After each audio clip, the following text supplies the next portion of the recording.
Well, hello and happy Black Friday to everybody. Yesterday was a turkey day, and we had friends here. It was wonderful. We actually went boating yesterday. It was really nice. It was 65 degrees and lovely. My hair standing up. Good Lord.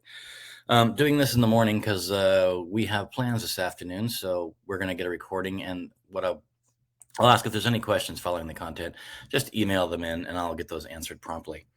So today's topic is don't be part of the problem, or don't be a nightmare client. So what I say about this, I got a little slideshow that we'll get into, but at the end of the day, we've decided to hire a contractor or manage the project yourself and hire subcontractors, whatever. It doesn't that scenario is irrelevant to the whole thing. You've made the decision to do some work to your property, whether it's a flip, whether it's your own renovation, whatever it is. You're going to be miles ahead if you don't become part of the problem. And let's talk about that. We all are individuals. We all have preferences and tendencies with how we communicate, with how we, respond, with how we do all those things. So it's important that you understand a lot about yourself and who you're dealing with to have a really good way of communication between you two.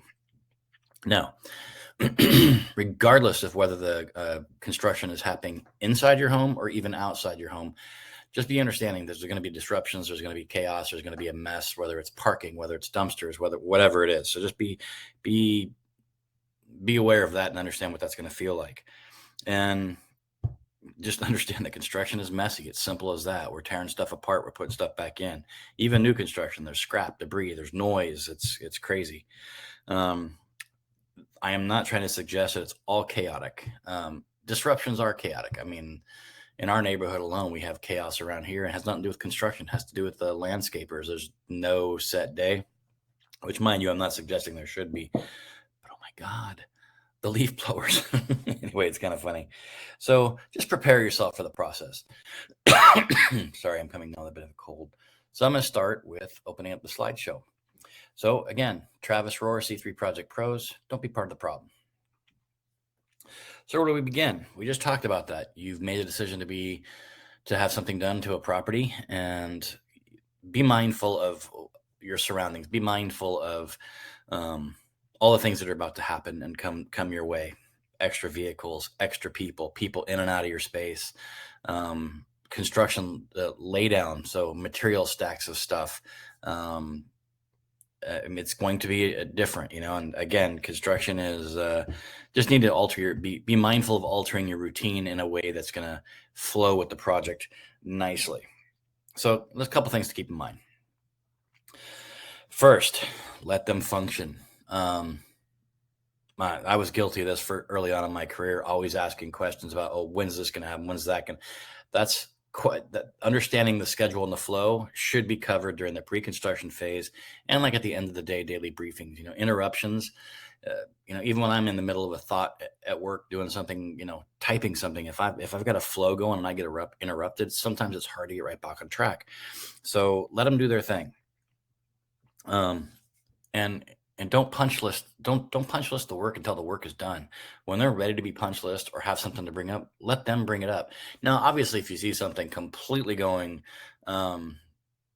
backwards to what your thinking is, it's a good time to say, hey, that's not quite what I thought. Is that how that's going to work? Just, confirm that what they're doing is actually to the end result of what you want, with whether it's location or product.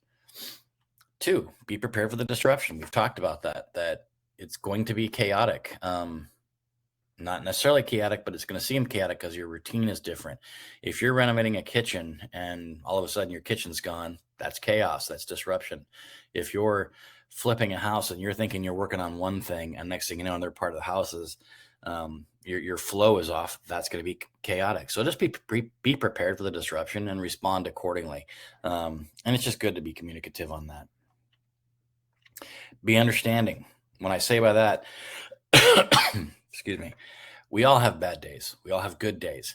And if somebody's having a bad day, we don't know why, we don't know how, but be understanding of that, and empathy and compassion go a long way towards, extra care and extra consideration.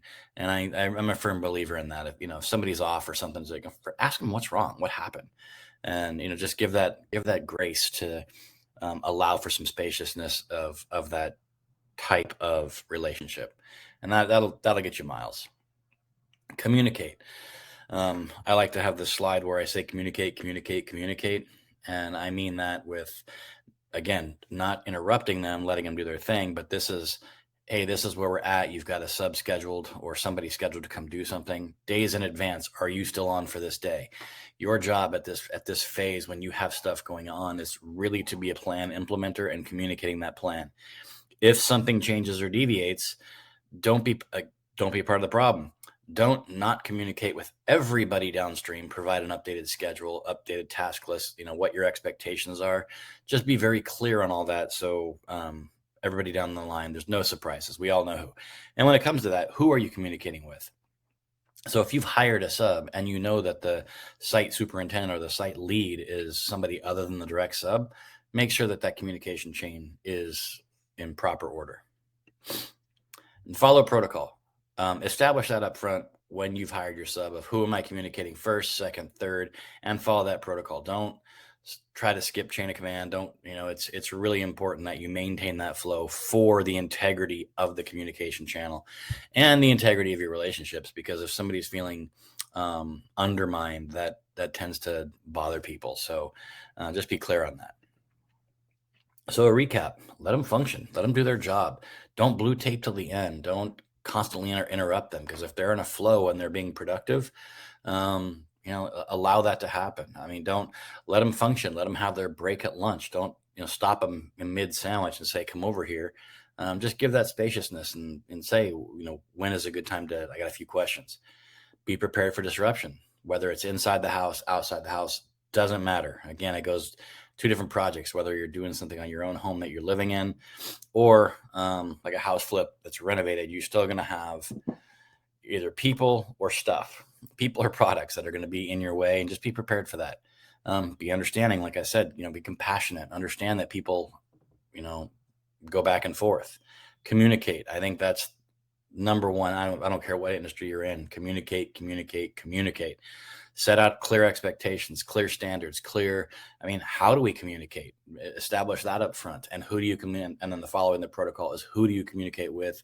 And, if there's something that you're seeing that's not what you're considering normal or doesn't make sense to you, ask the questions, but ask the questions in the appropriate order. Again, this is going to be a recording as it's Black Friday. I hope everybody enjoys and has a good day, and had a good time yesterday with their friends and family. This is so sorry. Sorry. This is going to be a recording, as I said, where we have friends in town. We're going to be doing something different this afternoon. So just want to make sure I got this out, and please email in any questions you have, and I will be sure to get those addressed right away. So hope everybody has a good day. Peace, happy Thanksgiving, and we'll talk to everybody next time. Thank you.